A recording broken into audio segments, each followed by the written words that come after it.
This is going to sound crass, and I'm sorry, but staying in an abusive or violent situation doesn't make any sense. I mean, for me, the real question is, why don't people just leave? Yeah, the reasons for staying are complex and varied. Safety, children, finances, psychology, and the victim may not be fully aware of how he or she is being manipulated. We also know that the time a victim is in most danger is when they decide to leave. So we employ empathy, and we understand it's not simple. I may desperately want a patient to leave an abusive situation, but what I want and what they need are different things. Asking the question can help someone to recognize that they're being abused and that they don't deserve it. Let's look at another situation in which the team conducts a safe screening. In this case, the abuser takes a more prominent role.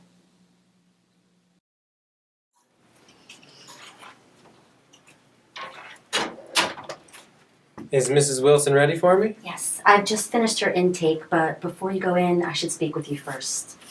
It's important.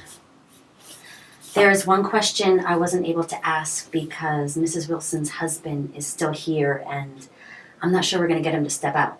So you weren't able to screen for DV? No, and this is the third time that we haven't been able to get her alone. All the more reason we need to, it seems. Well, Mrs. Wilson, the pain you've been having in your back may or may not be anything serious. I don't want you to worry, but we do need to find out what's causing this. What you've been giving her hasn't been touching it. So either it's the meds, or you don't want to give her what's going to help. I know it's hard for you to watch your wife be in so much pain. Helping you includes finding the cause, not only treating your symptoms. So what are you saying? It's all in her head, or what? I don't want to increase your dose. As you've said, the medication makes it hard for you to focus. Hard to focus isn't new to her. She's always been that way. So it's not the meds. Since we haven't found any relief, I'd like us to look at a few other possibilities. What do you think about checking out some blood levels? That's fine. While you're here, let's also get a urine sample. Can you take Mrs. Wilson to the restroom? And can you set up a follow-up appointment for a week from now? Yes.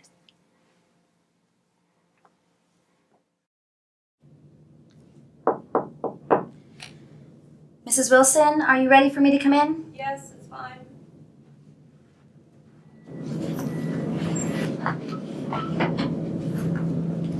I'll take that, thanks. Before you go, there is one more question that we needed to ask. And it's a question that can be sensitive and awkward, but we routinely ask all of our patients. Have you experienced any abuse or violence now or in the past in a relationship? My sister had a tough time in her home. Her partner was controlling and manipulative, but always very charming with everybody else. It's terrible to say, but most patients carry around the secret of their abuse. Both the doctor and I are worried about you. I think you should mind your own business. Your health is our business, and the reason that we had to get you alone was to respect your privacy and safety. We want you to know that this office is a safe space for you, and we can connect you with resources. The support line offers support, a free, unbiased conversation that can help you think through what's going on, or, if need be, help you in the event of a crisis. Can I ask if you're safe to go home? I think my husband is going to wonder what's taking so long. Yes. Okay. Let's go. And please know that this is a confidential conversation. We will not alert your husband or anyone else. Thanks for coming in. It's been great to see you, and we really do want to help you with your pain. So let's go get you set up with your next appointment, okay?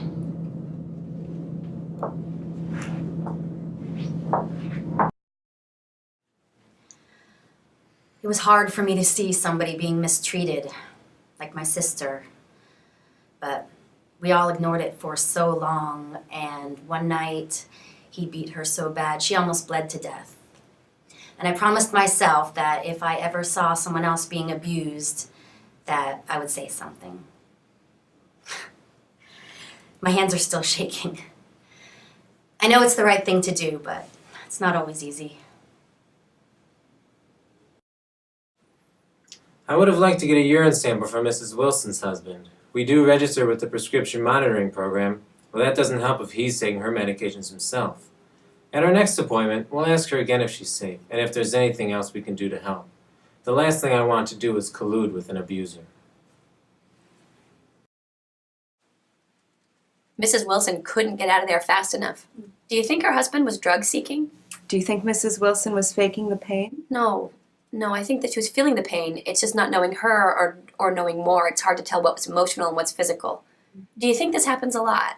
It happens. Drug seekers find lots of ways to work the system. Well, and with the husband in the room, it occurs to me, well, what do we do if our patients are the batterers? Batterers need help, and we can provide referrals, but they have to want help and be willing to be accountable for their behavior, and not just say they're sorry. Batterers also work the system, sometimes pretending to be battered themselves to get child custody or sympathy or revenge. But sometimes things work out for the best. The intervention is in asking. This is Mrs. Wilson a few years later. Really, I couldn't believe what the nurse was saying. This had been my life for years, and not once had anyone said anything. It's as if my husband's behavior was invisible to everybody but me. It was all I could do not to cry. And I knew if I walked out into that waiting room all red-faced, I would not be able to hide what had just happened. And I was worried he might be on the other side of the door listening. I just had to get out of there. It took about 18 months for me to get away. But that nurse talking to me was the first step.